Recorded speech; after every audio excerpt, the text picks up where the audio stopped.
আমি যে বিয়েতে রাজি হয়েছি, আমার একটা শর্ত আছে বাবা। মারে, তোমার আবার শর্ত কি? আমার শর্ত হলো, আমার বিয়েতে মুহাম্মদ ইবনে আব্দুল্লাহর মেয়ে ফাতেমাকে ইনভাইট করেছি। ফাতেমাকে এই বিয়েতে ইনভাইট করেছি, সে বিয়েতে আসবে, এই শর্তে বিয়েতে রাজি। ইহুদি ডাক দিয়া বলছে, মেয়ে আমার, কি বলতে চাইলা? মুহাম্মদের মেয়ে ফাতেমা তোমার বিয়েতে আসবে? মুহাম্মদ আমার জাত শত্রু, পড়েন না নাউজুবিল্লাহ, আমাদের ধর্মের বিরুদ্ধে চলে গিয়েছে, তার মেয়েকে আমার বাড়িতে ইনভাইট করেছো, প্রয়োজনে তোমাকে মেরে ফেলবো, প্রয়োজনে আজীবন তোমাকে এভাবে রেখে দিব, কোনো ছেলের সঙ্গে বিয়ে দিব না, এরপরেও এই বাড়িতে ফাতেমাকে আসতে দিব না। মেয়ে ডাক দিয়া বলছে, আব্বাজান, আপনি তো আপনার কথা বলে দিলেন, আমি তো কোনো কথা বললাম না। আপনাকে আমি পরিষ্কার করে আজকে বলে দিই, এতদিন পর্যন্ত কোনোদিন আপনার সামনে দাঁড়াইয়া কোনো কথা বলি নাই, আজ আপনাকে বলে দিলাম বাবা, আমার বিয়েতে ফাতেমাকে আসতে যদি আপনি বাধা দেন, দুনিয়া ধ্বংস হয়ে যেতে পারে, আপনি আমাকে কোনো ছেলের কাছে বিয়ে দিতে পারবেন না, প্রয়োজনে আমি নিজে মরে যাব, ফাতেমাকে কাছে না বসায়া এই পৃথিবীর কোনো পুরুষকে বিয়ে করব না। পড়েন সুবহানাল্লাহ। ইহুদি চিন্তায় পড়ে গেল, একমাত্র একটা সন্তান, মেয়েকে যদি বিয়ে দিতে না পারি, মানুষের সামনে কেমনে মুখ দেখাবো? এবার ইহুদি কৌশল শুরু করে দিছে, ষড়যন্ত্র শুরু করে দিছে, শয়তানি শুরু করছে। ডাক দিয়ে বলছে, মেয়ে আমার, একমাত্র মেয়ে তুমি কোনো কথা বলবে, বাবা যদি না শুনি কেমন হয়? মা, তুমি বলছো মুহাম্মদ ইবনে আব্দুল্লাহর মেয়ে আসতে, আমার কোনো বাধা নাই, তাকে আসতে দাও, এরপরেও তুমি বিয়েটা করো। মেয়েটা খুশি হয়ে গিয়েছে। এবার ইহুদি ডাক দিয়ে বলছে, মারি, আমারও একটা শর্ত আছে, ফাতেমা এই বাড়িতে আসবে, আমারও একটা শর্ত আছে। মেয়ে ডাক দিয়া বলছে, আব্বা জান, আপনার আবার শর্ত কি? ইহুদি ডাক দিয়া বলছে, মেয়েরে, তোমার বিয়েতে আমি যাদেরকে ইনভাইট করেছি আর ইনভাইট করব, সবাই তো পয়সাওয়ালার ছেলে মেয়েরা, দামি দামি অর্নামেন্টস জুয়েলারি পরে আসবে, দামি দামি গিফট নিয়ে আসবে, পৃথিবীর দামি দামি কাপড় পরে তোমার বিয়েতে আসবে। মুহাম্মদ ইবনে আব্দুল্লাহ গরিব মানুষ, 3 বেলা 1 বেলা খাবার নাই, ঘরও থাকবার মতো নাই, কাপড় পরবার মতো নাই, তার মেয়ে যদি তোমার বিয়েতে আসে আর সেরা পুরাতন কোন কাপড় পরে চলে আসে, মান সম্মান ইজ্জত বলতে কিছুই থাকবে না। এই জন্যে মারে, তোমার বিয়েতে যদি ফাতেমা আসতে হয়, আমার কোনো আপত্তি নাই, আমার শর্ত হলো সে যেন একটা নতুন পোশাক পরে আসে, নতুন জামা পরে আসে, এতেই আমি রাজি। ইহুদির চিন্তা হলো, ফাতেমা গরিবের মেয়ে, কাপড়ও পাবে না, বিয়েতেও আসতে পারবে। ঘুমাই গেছেন? আবার বলেন, হাত তুলে দেখান কারা কারা ঘুমাইছেন। বলছে, হাত তুলে দেখান কারা ঘুমাইছেন। আপনার হাত তুলে দিলেন, মানে হাত তুলে কি কেউ ঘুমায়? তাই দেখাইছেন? আসেননি সবাই আমার সাথে? সবাই একবার হাত তুলেন আমার সাথে, ওই যে আমি উঠাইছি। যারা উঠাইবেন না, আমরা কি মাল্লা? সবাই হাত উঠাইছেননি? আওয়াজ করে বলেন, লিল্লাহে তাকবীর, নারে তাকবীর।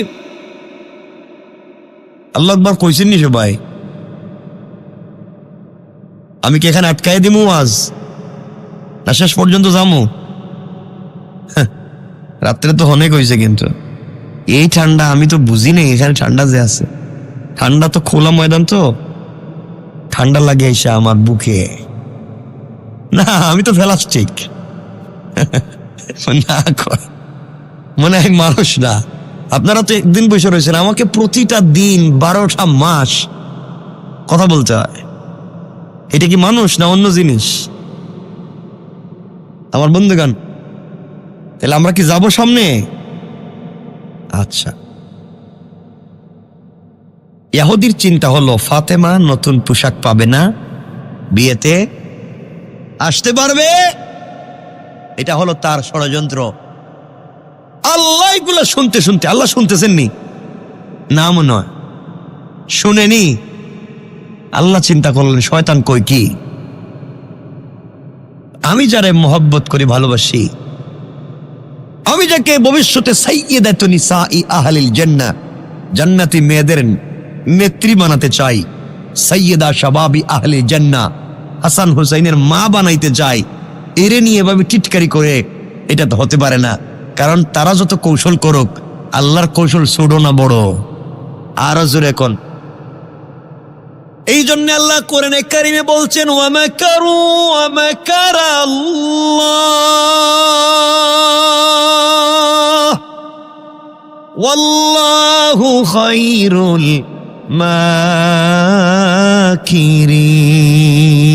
মাকিরিন।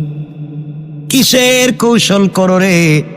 এই পৃথিবীতে আসমানের নিচে জমিনের উপরে আমার আল্লাহর চাইতে শ্রেষ্ঠ কুশলী আর কেউ নাই। ঠিক কিনা জোরে বলেন? আল্লাহ তাআলা সিদ্ধান্ত নিলেন, যা তুই যখন যাইতে দিবি না, আমি সিদ্ধান্ত নিলাম ফাতিমার এই বাড়িতে পাঠামু। সুবহানাল্লাহ, এটা কালকে সকালে গইয়েন। মেয়েটা ফাতেমার কাছে আসছে, আয়সা বলছে, বোন তুমি আমার বিয়েতে যাও, আমার বাপ চায় না। তোমার নাম শুনেই তোমার বাপরে গালাগালি শুরু করছে। বাপ তো দেখতেই পারে না তোমার বাপরে, কোনোভাবে সহ্য করে না। বহুত কষ্টের পর একটা শর্তে রাজি হয়েছে। সে শর্ত দিছে, তুমি যদি আমার বিয়েতে যাও আর একটা নতুন পোশাক পরে যাও, এই শর্ত দিছে। ফাতেমা চোখের পানি ছেড়ে দিলেন, ডাক দিয়ে বলছেন, বোন আমি গরিবের মেয়ে, 3 বেলা 1 বেলা খাবার থাকে না, মাসের পর মাস যায় ঘরের চুলে আগুন জ্বলে না, খেজুর খায়া খায়া লাইফ কাটাইয়া দিই। বাপ তো নতুন জামা কাপড় দিবেন স্বপ্ন চিন্তা করি না। কিন্তু আমার কোনো অভিযোগ নাই, আমার কোনো অনুযোগ নাই। আমি তো খুশি, আমার রব খুশি, তো সব খুশি। আর আল্লাহ যদি আমার এভাবে রাইকা সন্তুষ্টি পায়, আমিও তো আমার আল্লাহর উপরে সন্তুষ্ট, আমার কোনো টেনশন নাই। কিন্তু আমি নতুন পোশাক পাবো কোথায়? আর তোমার বিয়েতে যাব, আমি যাইতে পারবো না, পোশাক নাই। এবার মেয়েটা ফাতেমাকে জড়িয়ে ধরল আর ডাক দিয়া বলছে, বোন রে তুমি কেন যাবা না? কেন পোশাক পাবা না? তোমার বাবার পয়সা নাই, কিনে দিতে পারবে না, এটা মানলাম। তুমি না আমাকে বলেছ এই পৃথিবীতে একজনের সঙ্গে তোমার প্রেম, তুমি না আমাকে বলেছ একজনের সঙ্গে তোমার গভীর সম্পর্ক, সারাদিন না খেয়ে রোজা রেখে কাটাইয়া দেও, অন্ধকার হয়ে গেলে গভীর রাত্রে গুনগুন করে কথা বলো। ও ফাতেমা, তুমি না আমাকে বলছো তুমি তোমার সৃষ্টিকর্তার সঙ্গে সম্পর্ক করে ফেলেছ, রাত গভীর হয়ে গেলে আল্লাহর সঙ্গে কথা বলা ছাড়া ভাল লাগে না। ফাতেমা, তুমি আমাকে বলেছ তোমার আল্লাহর এত ক্ষমতা, তিনি মুহূর্তে আসমানকে জমিন বানাইতে পারে, জমিনকে আসমান বানাইতে পারে, রাতকে দিন বানাইতে পারে, দিনকে রাত বানাতে পারে, ধনীকে গরিব, গরিবকে ধনী বানাইতে পারে। এত এত ক্ষমতার মালিক যদি তোমার আল্লাহ হয়, সৃষ্টিকর্তা হয় ফাতেমা, আর তার সঙ্গে যদি এত এত সম্পর্ক, তুমি না আমাকে বলেছ রব তোমাকে জান্নাত দিতে চায়, জান্নাতে অনেক নিয়ামত আছে, সম্পদ আছে, এত এত কিছু করো যে আল্লাহর জন্যে, যার জন্য এত কিছু করলা, সে কি তোমাকে একটা কাপড়ের ব্যবস্থা করে দিতে পারে না? আল্লাহু আকবার। বোন রে, দুনিয়ায় যদি কোনো ছেলে মেয়ের সঙ্গে সম্পর্ক করে, কোনো মেয়ে যদি ছেলের সঙ্গে সম্পর্ক করে, ওই মেয়েটা যদি ছেলের কাছে কোনো জিনিস চায়, তার কাছে যদি নাও থাকে, জীবন দিয়া হলেও তা দিতে চায়, দিতে চায়, ঋণ করে হলেও দিতে চায়। তোমার আল্লাহ কিছুটা পারে না? ও ফাতেমা, আমিও বলতে চাই, তুমি যদি তোমার আল্লাহর কাছ থেকে এত সম্পর্ক, সত্য না মিথ্যা আমি জানি না, সত্য যদি হয়, এই সম্পর্কের মধ্য দিয়ে যদি ছোট্ট একটা কাপড় আদায় করে ফেলতে পারো, আমি কথা দিলাম, কথা দিলাম, ওই দিন আমি কালিমা পড়ে মুসলমান হয়ে যাব। ফাতেমা বিগি হয়ে গেলেন।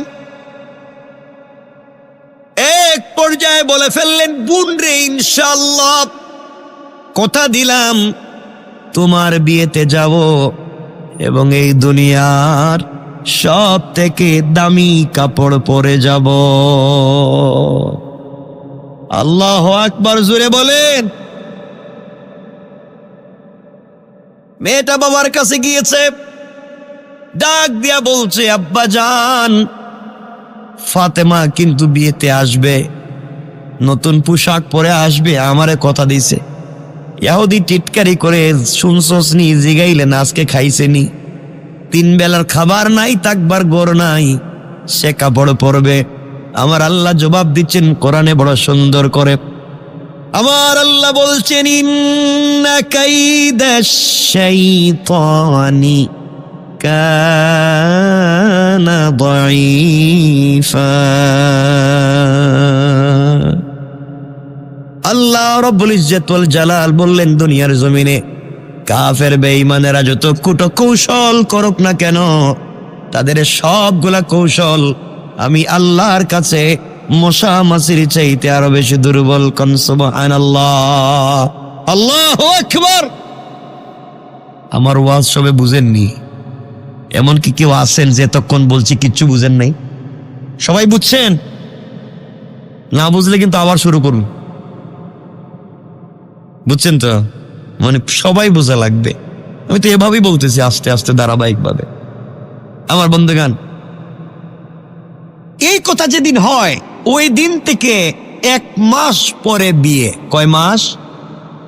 ধরেন 1 মাস শেষ। এই 1 মাসে 12টা ঘটনা ঘটছে। কয়টা? এগুলা বললে তো রাত শেষ হয়ে যাব। এই জন্য 1 মাস শেষ, ডাইরেক্ট বিয়ে আগামীকালকে, মাঝখানের ওয়াজ বাতিল। লম্বা হয়ে যেতেছে না? এই দেখেন রাস্তা যে অন্ধকার, কুয়াশা। বিয়ে কোন দিন তো বলেন না আপনারা? আর 1 মাস শেষ, আগামীকালকে বিয়ে। মেয়েটা আজকে সন্ধ্যার পরে ফাতেমার কাছে গেছে, গিয়ে বলছে, বোন কালকে তো আমার বিয়ে, কাপড়টা দেখি। ফাতেমা বলছেন, বোন কালকে যে তোর বিয়েটা তো আমি ভুলে গেছি, আমার তো মনেই নাই। কই মনে নাই মানে তাহলে কাপড় কই? মনে নাই তো কাপড় পামু কই?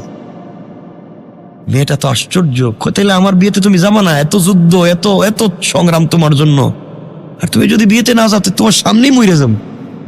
ফাতেমা বলছেন, বোন টেনশন করিস না, এখন 1 রাত বাকি আছে। আমি যার সাথে প্রেম করি, যে আমারে ভালোবাসে, সে তো 1 মুহূর্তেই সব পাল্টাইয়া দিতে পারে।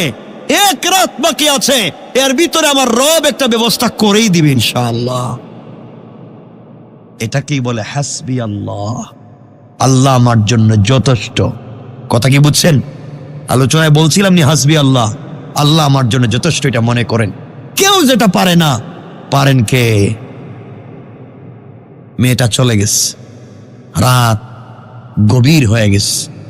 আমাদেরও ফাতেমারও সেম সেম। ফাতেমা গভীর রাত্রে মুসল্লা বিছায় দিচ্ছে। কারণ একটু আগে আলোচনায় বলছি, রব খুশি হয় কিসে? বললাম না আলোচনা শুরুতে, ধারাবাহিকতা মনে না রাখলে ওয়াজ করতেছি কেন? রব খুশি হয় কিসে? সেজদায়। ফাতেমা মুসল্লা বিছায় সেজদায় পড়ে গেছে। হযরতে ফাতেমা সেজদায় পড়ে গেলেন। সেজদায় গিয়ে আল্লাহকে ডাক দিয়া বলেছে, আল্লাহ, দুনিয়ার জমিনে এত দিনের সম্পর্কে তোমার কাছে কিছু চাই নাই। আল্লাহ, আজ আমি তোমার কাছে কিছু জিনিসের আবদার করতে চাই। এতদিনের সম্পর্কে তোমার কাছে কিছু চাইলাম না। আমি ভাঙ্গা কুড়ে গড়ে থাকতে চাই, খেয়ে না খেয়ে থাকতে চাই, কোনোভাবে যেন তোমার সঙ্গে সম্পর্কটা ঠিকে যায়। আখিরাতে তোমাকে পেয়ে গেলে আমার কোনো আপত্তি নাই। আয় আল্লাহ, আজ আমি তোমার কাছে একটা জিনিসের আবদার করতে চাই আল্লাহ তাআলা। এটা ফাতেমার সৌন্দর্য বাড়াবার জন্যে নয়, ফাতেমার চাহিদা পূরণের জন্যে নয়, ফাতেমাকে আকর্ষণীয় দেখাবার জন্যে নয়। আয় আল্লাহ, আমার বাবা দ্বীনের দাওয়াত নিয়ে মানুষের বাড়ি বাড়ি যায়, দিনের দাওয়াত রাত দিন আমার বাবা দেয়, কিন্তু আমি মেয়ে হওয়ার কারণে বাবার সঙ্গে যেতে পারি না। আল্লাহ, আজ আমি তোমার কাছে একটা জিনিসের আবদার করলাম, তুমি আমাকে একটা কাপড়ের ব্যবস্থা করে দাও। আয় আল্লাহ, তুমি আমাকে একটা কাপড়ের ব্যবস্থা করে দাও। ওই কাপড় পরে ইহুদির মেয়ের বিয়ে বাড়িতে আগামীকালকে যেতে চাই। আল্লাহ, তোমার কাছে জীবনে কিছুই চাইলাম না, একটা মাত্র কাপড় চাইলাম। এটাও যদি না দেও, এতদিনের সম্পর্ক কি আসলে ভুয়া? তুমি কি কিছুই দিবা না? মনে করব তুমি ফাতেমারে আসলে ভালোই বাসো না। আমি জানি না তুমি ভালোবাসো কিনা। আল্লাহ, একটা কাপড়ের ব্যবস্থা করে দাও, এটা যেন দিনের দাওয়াত হয়ে যায়। ওই কাপড় পরে ইহুদির মেয়ের বিয়ে বাড়িতে যেতে চাই। ওই বাড়িতে যত মহিলারা জমা হবে, সব মহিলারা যেন আমার কাপড়ের দিকে তাকাইয়া কালিমা পড়ে মুসলমান হয়ে যায়। আল্লাহু আকবার, জোরে বলেন। আল্লাহ, এটা কাপড় দেও আমারে, এটা আমার জন্য না, তা দিনের দাওয়াত যেন হয়ে যায়। ফাতেমা সেজদায় কাঁদতেছেন, রক্ত বলছে বান্দা যখন সেজদায় যায় তখন বান্দা আর বান্দা থাকে না, আল্লাহর বন্ধু হয়ে যায়। সুবহানাল্লাহ বলেন না? কারণ বান্দা যখন সেজদায় গিয়া পড়ে সুবহান, আল্লাহ বলেন সাব্বাহতানি, আমি তো পবিত্র, তুই কইলে কেন? যা সাব্বাহতুকা, আমি তোরেও পবিত্র বানাইয়া দিলাম। বান্দা যখন বলে আলা, আল্লাহ বলেন আলাইতানি, বড় তো আমি, যা তুই নিজরে বড় মনে না কইরা আমারে যখন বড় মনে করছস, আলাই তুকা, তোমারে বড় বানাইলাম, চা আমার কাছে কি চাইবা আমি দিয়ে দেব। এ আওয়াজ সুবহানাল্লাহ কইলে ওয়াজ এখানেই শেষ। সুবহানাল্লাহটাও ঠিক মতো কইতেন না। পিছনে যারা বইছেন আপনাদের কি তা অসুবিধা?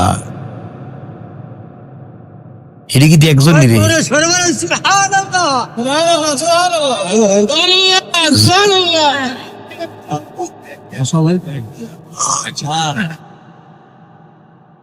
আপনাদের মনোযোগের দরকার আছে তো। মা 12টা তো হয়েই যেতেছে। হ্যাঁ ভাই, আর কত? হ্যাঁ না, কতক্ষণ পরে বাড়ান নাকি? ওই ভাই বললো 11:30, পরে পয়সা 12টা, এখন মানলাম, এখন আরো বাড়ান। 1 মিনিটও না, যেখানে মন চায় রেখে দিন, পরে কোনো কথা হবে না।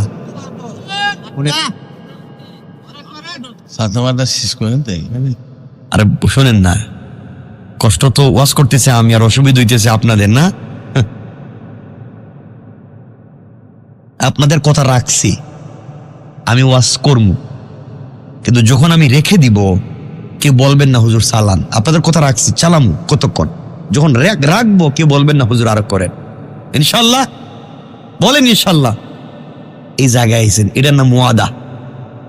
আর হাদিসে বুখারীতে আল্লাহ রাসূল বলছেন ওয়ালা দীনা লিমান লা আহদা লা, যারা ওয়াদা দিয়ে ওয়াদা রাখে না এদের কোনো ধর্ম নাই। মানে এখন আমি রাখা দিলে কিছু কইতে পারবেন না। মানে সালাক শুধু আপনারা না, আমিও তো সালাক কম না, ওয়াজ করি কেমনে?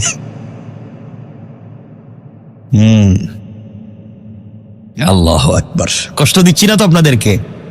আমি এভাবেই কথা বলতে চাই যেন সবাই একভাবে মনোযোগী থাকে, সবাই যেন কথাটা বুঝে। আমি শুধু বললাম, কেউ শুনলো কেউ শুনলো না, কেউ ঘুমাইলে কেউ দৌড়লো, সবাই যেন একভাবে বুঝে। তাহলে আমার এখন বলেন তো, আপনারা সবাই কি আমার কথা বুঝছেন? ঠিক আছে, এভাবেই বুঝবেন। শোনেন, সামনের দিকে যাই। আমার বন্ধুগণ, ফাতেমা দোয়া শেষ করলেন, সালাম ফিরালেন। সালাম ফিরাইয়া ঘরের পশ্চিম দক্ষিণ কর্নারে তাকাইয়া দেখে 2টা কাপড়ের প্যাকেট রাখা। এই আওয়াজ দিলেন সুবহানাল্লাহ। আওয়াজ দিলে তো মোটামুটি একটু আওয়াজ হইতিব, ঠান্ডার মধ্যে একটু জোরে কোন আল্লাহু আকবার। এবার কিছু হইছে। ফাতেমা কাপড়ের প্যাকেট 2টা হাতে নিয়া চিন্তা করে, দরজা জানালা বন্ধ, কাপড়িটা দিল কে? দিছে এক দৌড়, যাওয়ার তোর জায়গা নাই, কলিজার টুকরা প্রিয় বাপজানের কাছে। ফাতেমা আল্লাহ রসুলের কাছে পৌঁছে গেলেন, নিজের বাপকে জড়াইয়া কাঁদতেছেন আর বলতেছেন, আব্বাজান নামাজের সেজদায় গিয়ে আল্লাহর কাছে কাপড়ের কথা বলছি, বাবা কে দিয়া গেল বুঝি না, ঘরের কর্নারে দেখি কাপড়, আমি জানি না কখন রাখছে। আল্লাহর রাসূল কাপড়ের প্যাকেট খুললেন, একটা প্যাকেট খুলে দেখেন একটা প্যাকেটে একটা সালোয়ার, একটা কামিজ, আর একটা প্যাকেটে দেখেন একটা ওড়না। ওড়নার মধ্যে স্টোন দিয়া, পাথরের টুকরা দিয়ে ডিজাইন করা, গ্লাস দিয়ে ডিজাইন করা। তিরমিজির হাদিসে এসেছে জান্নাতি মহিলাদের পোশাক হবে 3টা, সালোয়ার, কামিজ আর ওড়না। শুধু ওড়নার দাম কত হবে, এত লম্বা লম্বা হাদিস বর্ণিত হয়েছে।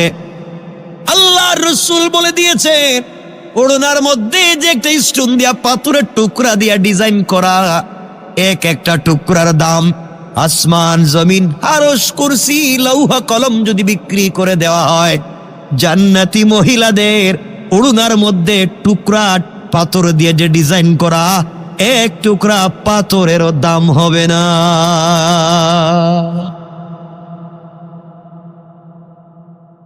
আল্লাহ রাসূল ডাক দিয়া বলছেন, মারে কাপড়টা দিল কে? দুনিয়ার কোনো ফ্যাশনের সঙ্গে যায় না, কোনো ডিজাইনের সঙ্গে যায় না, দিল কে এত ডিজাইন করা কাপড়? ভিতর থেকে দেখি মিশকে আম্বরের গ্রান আসে। ফাতেমা বলেন, বাবা আমিও তো জানি না কে দিল, এত ডিজাইন করা এত দামি কাপড়, আবার এত গ্রান। হঠাৎ করে আল্লাহর রাসূল শুনেন দরজায় কে নক দিছে, ডাকে। আল্লাহর রাসূল বলছেন, এত রাত্রে কে ডাকো? বাহির থেকে আওয়াজ আসছে, ইয়া রাসূলুল্লাহ আনা জিবরাইল। আল্লাহু আকবার। ও পয়গম্বরে আরবি, আমি জিবরাইল। জিবরাইল তো বুঝলাম, এত রাত্রে কেন আসছো? আল্লাহ সালাম দিয়া পাঠাইছে আপনার সঙ্গে কথা বলতে। হযরতে ফাতেমা ঘরের ভিতরে চলে গিয়েছে। জিবরিল আমিন হাজির হয়ে সালাম দিয়া বলছেন, ইয়া রাসূলুল্লাহ কাপড় নিয়ে হাসতেছেন না কাঁদতেছেন? আল্লাহর রাসূল বলেন, কাঁদতেছি। আশ্চর্য। ও জিবরাইল দেখো তো কাপড়টা চিনুনি, কে দিল, কোত্থেকে আসলো এখনো বুঝতে পারলাম না। জিবরিল আমিন কাপড় হাতে নিয়ে বলছেন, পয়গম্বরে আরবি আপনার চিনা লাগবে না। ফাতেমা সাজদায় গিয়ে আল্লাহর কাছে কাপড়ের আবদার করেছে। আমি ছিলাম সিদরাতুল মুনতাহায়, আল্লাহ ওখান থেকে ডাকাইয়া জান্নাতুল ফিরদাউসে পাঠাইয়া ফাতেমার জন্য কমপ্লিট এই ড্রেস আমার মাধ্যমে পাঠাইয়া দিয়েছে। আল্লাহু আকবার।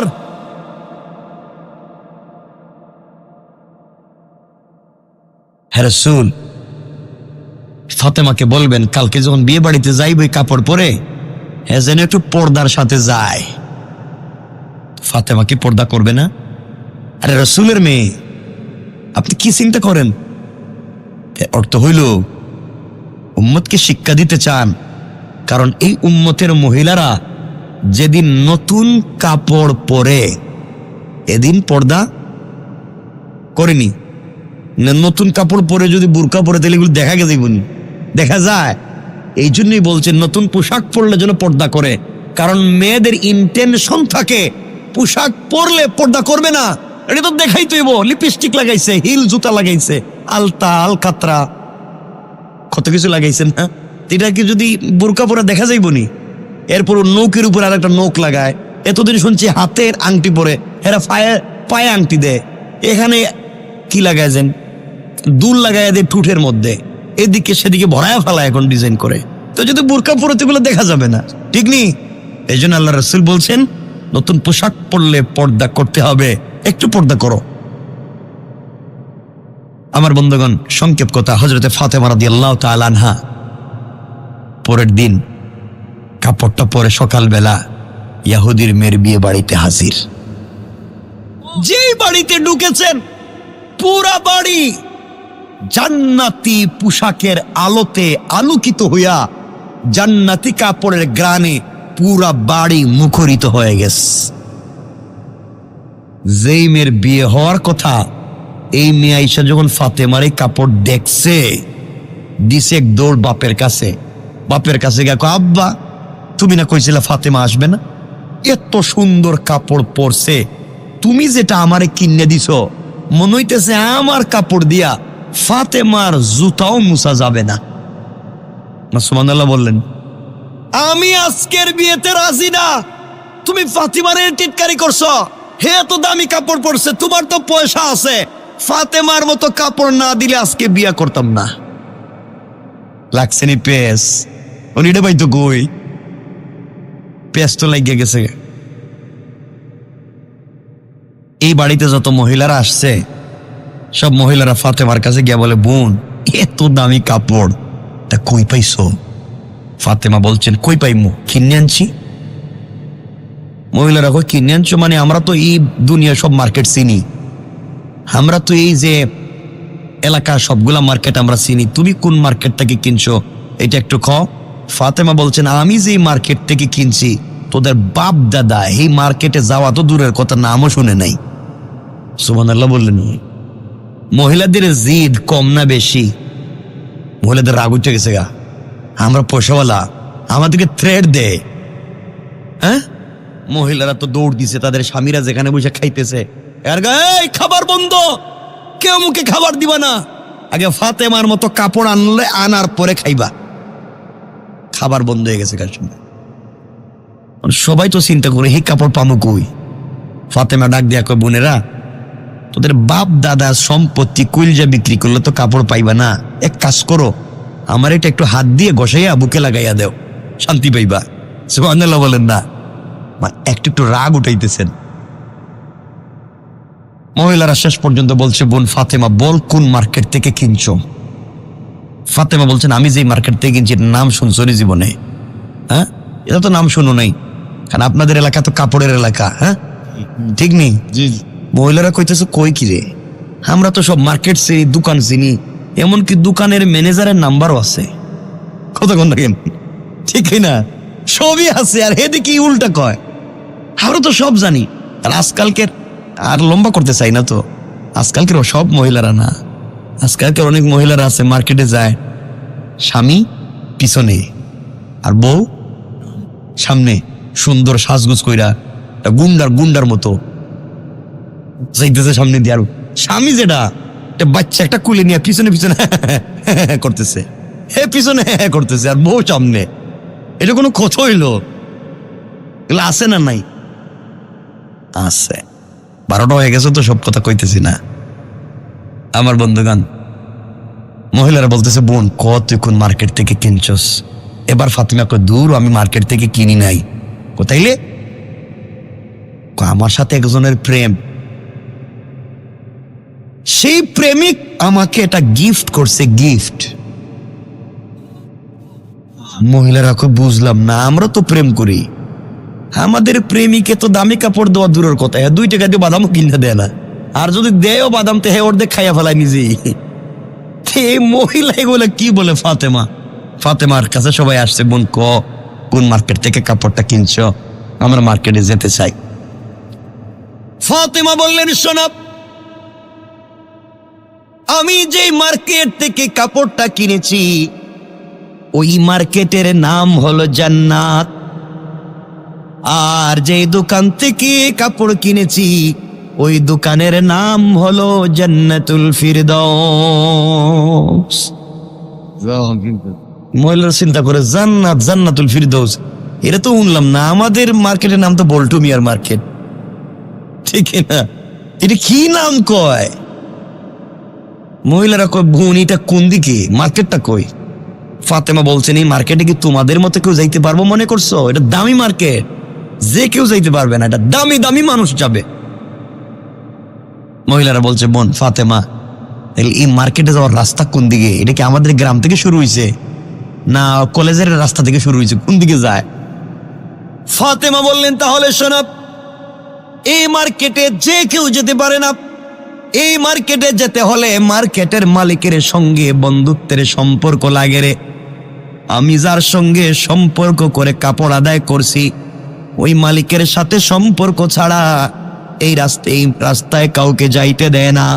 বন্ধে, যেই দোকান থেকে কাপড় কিনলাম ওই দোকানের নাম জান্নাতুল ফিরদাউস, আর যেই মার্কেট থেকে কিনছি ওই মার্কেটের নাম জান্নাত, আর যেই রাস্তা দিয়া মার্কেটে গিয়েছি ওই রাস্তা হলো ইহদিনাস সিরাতাল মুস্তাকিম।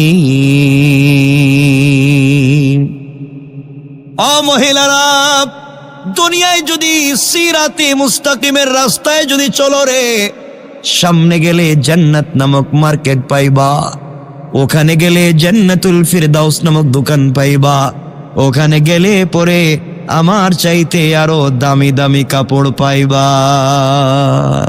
আল্লাহু আকবার। ইসরা আয়াত পড়ছিলাম শুরুতে, এদিনা সিরাতাল মুস্তাকিম, মাত্র আইছি। সিরাতাল মুস্তাকিম কেমনে আদায় করতে হয়, এই রাস্তা কারা যাবে, কারা দোয়া করবে, মাত্র আইলাম, ঘন্টা গেছে গা 2 ঘন্টা গেছে গা, কিন্তু আর ওয়াজ করতাম না। এরপরে কইছে কর্মী 1-2 মিনিট করতেছি।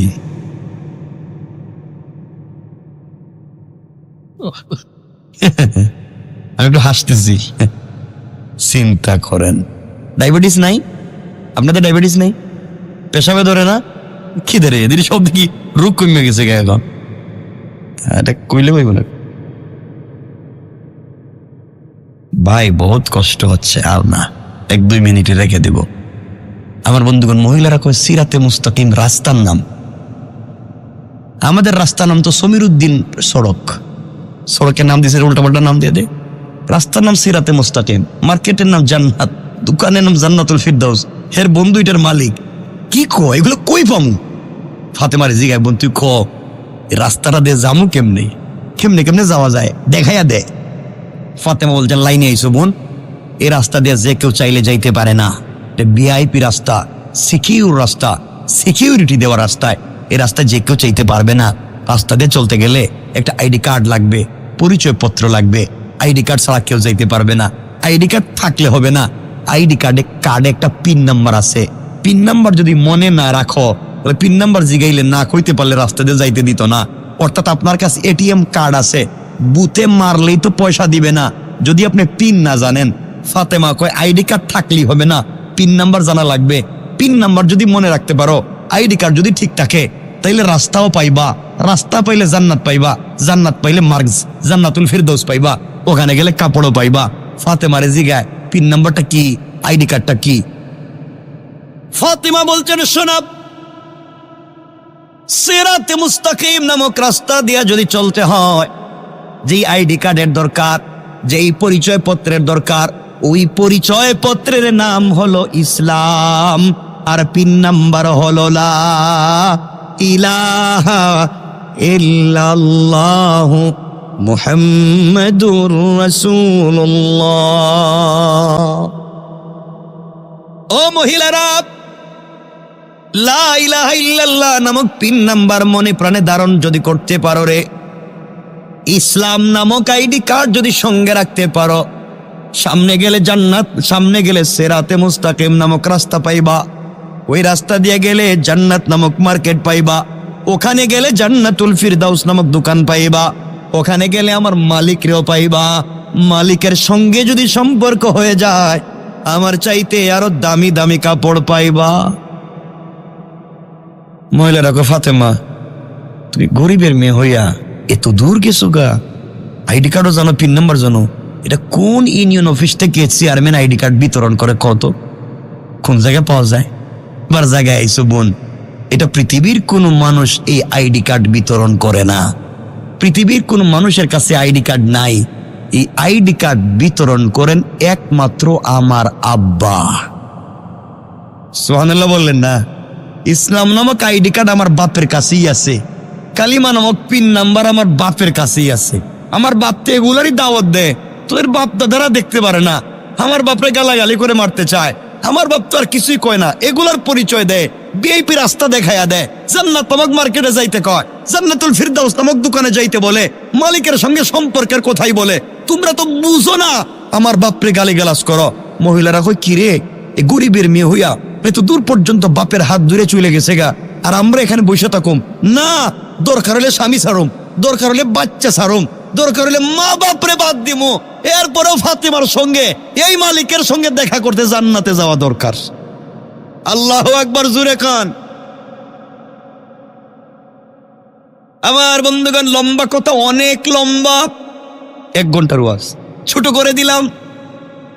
মুহূর্তে মহিলারা বলতেছে, ফাতেমা আর দেরি করা যায় না, তোমার হাতটা লম্বা করে দাও। এই কথা বলে কেউ বলছেন 350 জন, কেউ বলছেন 372 জন মহিলা একসাথে ফাতেমার কাপড়ের দিকে তাকায়া কালিমা পড়ে মুসলমান হয়ে যায়। আমার বন্ধুগণ, মাত্র মুসলমান হইছে। এই বাড়িতে যে মেয়ের বিয়ে হওয়ার কথা, হেও মুসলমান হয়ে গেছে গা, তার জামাই যেটা হইতো এটা তো মুসলমান হইছে না। চিন্তা করেন বাড়িতে কি করতেছে। যে মহিলারা আসছে এরা সবাই মুসলমান হইছে, পুরুষ একটা হইছে নি, কথা কয় না কেন? চিন্তা করেন বাড়িতে কি গন্ডগোল চলতেছে। এখন কথা হইল, এই মেয়ের সঙ্গে ছেলের বিয়া হইল নি, পুরুষেরা কি করলো, মহিলারা স্বামীদের সঙ্গে কি করলো, কেমনে তারা বাজলো। ফাতেমা ইজ্জত বাঁচিয়া কেমনে বাড়িতে আইলেন। আর ফাতেমার পরনের কাপড়টা বর্তমানে কই আছে? আল্লাহ ইব্রাহিমকে নমরুদের আগুনে একটা পোশাক দিছিলেন, এটাও দুনিয়ায় কই আছে? ইউসুফ আলাইহিস সালামকে গর্তের ভিতরে একটা পোশাক দিছিলেন, এটা কই আছে? ফাতেমারে যেটা দিছেন এটা কই আছে? সব কইতাম না, এখানে রাখা দিলাম। কথা বুঝেন নাই? আর কইতাম না, ওয়াদা ভাঙ্গা যাইতো না তো, এই কাজের কাজই তো আমি না। 12টার উপরে হয়ে গেছে গা, এতক্ষণ ওয়াজ করছি, একটা জায়গায় আনছি। আপনারা কি চিন্তা করেন এতগুলো মহিলা মুসলমান হইছে, এতগুলো মহিলা মুসলমান হইছে, একটা পুরুষ মুসলমান হই নাই। এ বাড়িতে কি করতেছে চিন্তা করেন তো। এটা কি সাধারণভাবে শেষ হইব? বহুত কিছু মিলাইয়া শেষ কইরা এরপরে ফাতেমার ইজ্জতের সাথে বাড়িতে লইয়াই তুইব। এজন্য আজকে থাকুক এখানে, সকালে কমনে বসেন। কি কইছেন আমি বুঝি নাই, কি কইতাম? আর কি আর কোন আপনারা সবাই বাসায় গিয়ে ঘুমাইবেন? আমার যাওয়া লাগবে আর 12 ঘন্টা গাড়ি দেবে, 12 ঘন্টা অস করতাম। যা টাকা পয়সা আছে দেন, দেন টাকা দেন, অস করুন, টাকা দেন, দেন টাকা দেন, যার যা আছে মাদ্রাসায় দিয়ে দেন। এটাই তো না? জি জি। দুইজন যান এখানে, কাপড় নিয়ে যা আছে পকেটে বাইর করে দিয়ে দেন, মোবাইল, ঘড়ি, আংটি, পয়সা সব দিয়ে দেন। বাইরে এই মাইকে কথাগুলো বলতেছি, আলহামদুলিল্লাহ এটা ফখর না। আমি যেখানে জমা পড়াই এখানে তো জুমাই তো 8-10 হাজার মানুষ হয় মসজিদে, কিন্তু আমি যে কথা বলতেছি এটা ভালোবাসার টানে এই মানুষ নিয়ে।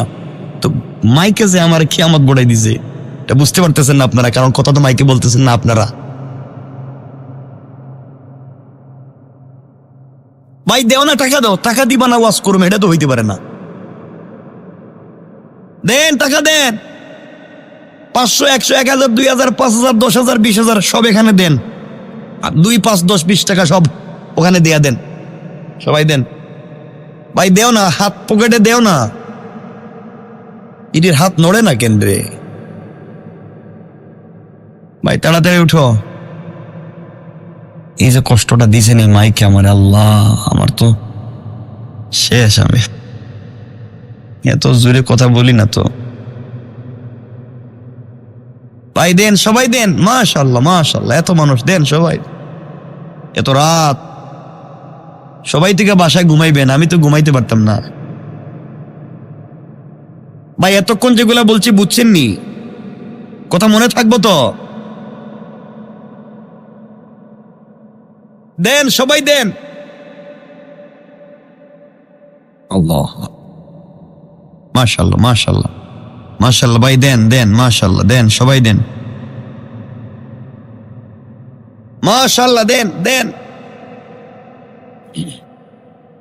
হ্যাঁ মাঙ্গন মেম্বার, মাঙ্গন মেম্বার, মাঙ্গন জি মেম্বার 1000, মাশাআল্লাহ, আল্লাহ কবুল করে, মঞ্জুর করো, দিন ধরে বালাই নসিব করো, আমিন রাব্বাল আলামিন। আর ভাই আসুন কেউ 500, 1000 লইয়াও না, পোর্টার টাকা লইয়া কই যাইবা। হযরতে ফাতেমা রাদিয়াল্লাহু তাআলা আনহার সঙ্গে সামাজিকভাবে চলার পথে এলাকার এক ইহুদি মেয়ের সম্পর্ক হয়ে গেল, বন্ধুত্বের সম্পর্ক। কিসের সম্পর্ক? এক ইহুদির মেয়ের সঙ্গে, মেয়েটাও ফাতেমার বয়সী, একসঙ্গে চলাফেরা করলেন। একদিন 2 দিন না, কেউ বলছেন 2 বছর, 4 বছর, 6 বছর, 8 বছর, 12 বছর, লম্বা সময় চললেন। আমার বন্ধুগণ, দীর্ঘদিন চলবার কারণে মেয়েটা ফাতেমা সম্পর্কে জানতে পারল তিনি কেমন আমানতদার, কেমন ভদ্র, কেমন সচ্চরিত্রবান জানতে পারল। মেয়েটা বিশ্বাস করতে শুরু করেছে এই পৃথিবীতে আসমানের নিচে জমিনের উপরে ফাতেমার মতো এত ভদ্র ভালো মানুষ আর হতে পারে না। কোনো কথা মিথ্যা বলে না, আমানতের খেয়ানত করে না, এত ভালো মানুষ কি পৃথিবীতে হতে পারে? চিন্তা করছে আর দেখছে ফাতেমা তো তার সৃষ্টিকর্তার সঙ্গে সম্পর্ক। গরিবের মেয়ে কিন্তু কোথায় কোথায় আল্লাহর উপর ভরসার কথা বলে, খেয়ে না খেয়ে পড়ে থাকে, সন্তুষ্ট চিত্তে রবের উপরে ভরসা করে বসে থাকে। এবার কথাগুলো শুনেন। ইহুদির মেয়ে একদিন বাড়িতে গিয়েছে। ইহুদি ডাক দিয়া বলছে, মেয়ে আমার, তোমার বয়স হয়ে গিয়েছে মা, বিয়ে দেওয়া লাগবে। আমি তোমার জন্য একটা পাত্র নির্বাচন করেছি। দেখতে পাত্র হ্যান্ডসাম, কোয়ালিফাইড, পয়সার অভাব নাই, সম্পদের অভাব নাই, বংশ ভালো, খুব চমৎকার সুন্দর। এই ছেলের কাছে তোমাকে বিয়ে দিতে চাই, তুমি কি রাজি? মেয়ে ডাক দিয়া বলছে, আব্বা জান, আপনি আমার জন্য ছেলে ঠিক করেছেন বাবা, আমি বিয়েতে রাজি কি না আপনি জানতে চাইলেন। এই প্রশ্নের জবাব আপনাকে সরাসরি দিতে পারলাম না। আগামীকাল সন্ধ্যা পর্যন্ত আমাকে সময় দেন। আগামীকালকে সন্ধ্যার আগে আগে আপনার কাছে ফাইনাল ডিসিশন জানায়া দেব। বাবার কাছ থেকে কয় দিনের সময় নিছে? কথা বলেন না কেন? একদিনের সময় নিয়ে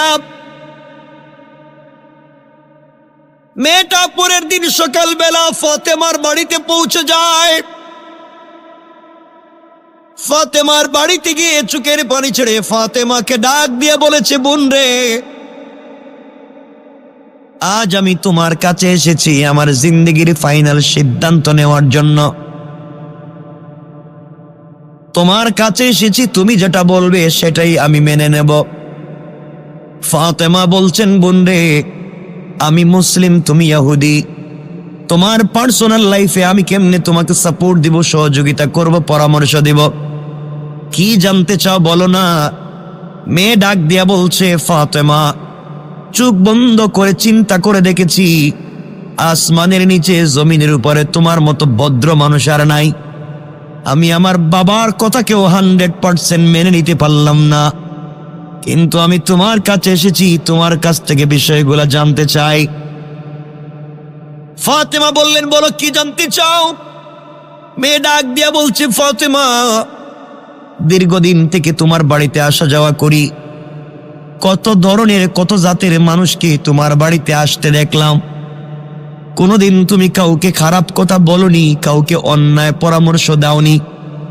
যাকে যে পরামর্শ দিয়েছো তার লাইফ তো কমপ্লিট সাকসেস হয়ে গিয়েছে। ও ফাতেমা, আজ আমি এসেছি আমার জীবনের ফাইনাল সিদ্ধান্ত নেওয়ার জন্য। আমার বাবা আমাকে বিয়ে দিতে চায়, আমার জন্য পাত্র দেখেছে, বাবার কথায় ভরসা করতে পারি না। আমি তোমার কাছে এসেছি, বলো না তুমি, বাবা যেই ছেলের সঙ্গে বিয়ে দিতে চায় আমি কি রাজি হব? ফাতেমা ডাক দিয়া বলছেন, বোন রে, পৃথিবীর কোনো বাবাই তো চায় না তার মেয়েটা কষ্টে থাকুক। পৃথিবীর সকল বাবারাই চায় তার মেয়েটা স্বামীর বাড়িতে সুখে থাকুক। আমার মন বলছে তোমার বাপ তো ঠিক করছে, তুমি কেন আমার কাছে আসছো? মেয়ে বলছে, ফাতেমা, ব্যাপার এটা নয়, তুমি বলো আমি বিয়ে করব কিনা, তুমি যেটা বলবে সেটাই, কারণ তোমার পরামর্শ ছাড়া আমি আগাতে পারবো না। ফাতেমা বললেন, বোন রে, বিয়েতে রাজি হয়ে যাও, আমার মন বলছে কল্যাণ আছে। এবার মেয়েটা ফাতেমাকে জড়াইয়া কাঁদতেছে আর বলছে, বোন, তুমি বলেছো বিয়েতে রাজি হয়ে যাওয়ার জন্য, আমার কোনো আপত্তি নাই। তুমি বলেছো আমি বিয়েতে রাজি হয়ে যেতে পারি, কিন্তু আমার একটা শর্ত আছে, আমার একটা শর্ত আছে, শর্ত ছাড়া বিয়েতে রাজি হতে পারি না। ফাতেমা বলছেন, শর্ত যদি হয় তুমি তোমার বাপকে বলবা, আমাকে কেন? মেয়েটা বলছে, শর্ত তো আপনার সঙ্গে। শর্ত হলো একমাত্র, কেবলমাত্র, শুধুমাত্র তুমি যদি আমার বিয়েতে যাও, আমার পাশে বসে আমার মাথায় হাত রেখে আমাকে আশীর্বাদ করো, তাইলেই আমি বিয়ে করতে পারি। কারণ পৃথিবীতে তোমার মতো আমানতদার ভদ্র ভালো মানুষ আর নাই। আমি বিয়ে করব, তোমার মতো ভদ্র মানুষ যদি আমার পাশে না থাকে এই বিয়েতে কোনো কল্যাণ থাকতে পারে না। ফাতেমা ডাক দিয়া বলছেন, বোন রে, তুমি ইহুদি, আমি মুসলিম। আমি যদি তোমার বিয়েতে যাই আমার বাবাকে মানুষ চিৎকারি করবে, গালিগালাজ করবে। কেমনে আমি তোমার বাড়িতে গেলাম? মেয়ে ডাক দিয়া বলছে, ফাতেমা এত কথা আমি শুনতে চাই না বোন। সোজা কথা, তুমি যদি আমার বিয়েতে না যাও, তুমি যদি আমার পাশে বসে আমাকে আশীর্বাদ না করো, দুটা পথ আমার সামনে খোলা আছে। হয়তো আমি আত্মহত্যা করব, সুসাইড করব, আর না হয় পৃথিবীতে কোনো ছেলেকে কিয়ামত পর্যন্ত বিয়ে করব না। তুমি যদি আমার বিয়েতে না যাও, এই দুই পথ ছাড়া আমার কাছে কোনো পথ নাই। হযরতে ফাতেমা এক পর্যায়ে আবেগী হয়ে গেলেন। এক পর্যায়ে বলে ফেললেন, বোন রে, ইনশাআল্লাহ কথা দিলাম তোমার বিয়েতে যাব। সুবহানাল্লাহ পড়েন। চা গরম। আমার বন্ধুগণ, মেয়েটা বাবার কাছে গিয়ে বলছে, আব্বা জান, আপনি আমার জন্য ছেলে ঠিক করেছেন, আমার কোনো আপত্তি নাই, এই বিয়েতে আমি রাজি। ছেলেটা সুন্দর কিনা আমি জানতে চাই না, ছেলে লম্বা না খাটো তাও জানতে চাই না, ছেলের পয়সা আছে কিনা তাও জানতে চাই না, শুধুমাত্র আমি বিয়েতে রাজি। ইহুদি খুশি হয়ে গিয়েছে, মানুষকে দাওয়াত দিতে ইনভাইট করতে শুরু করলো। মেয়ে ডাক দিয়া বলছে, আব্বা জান,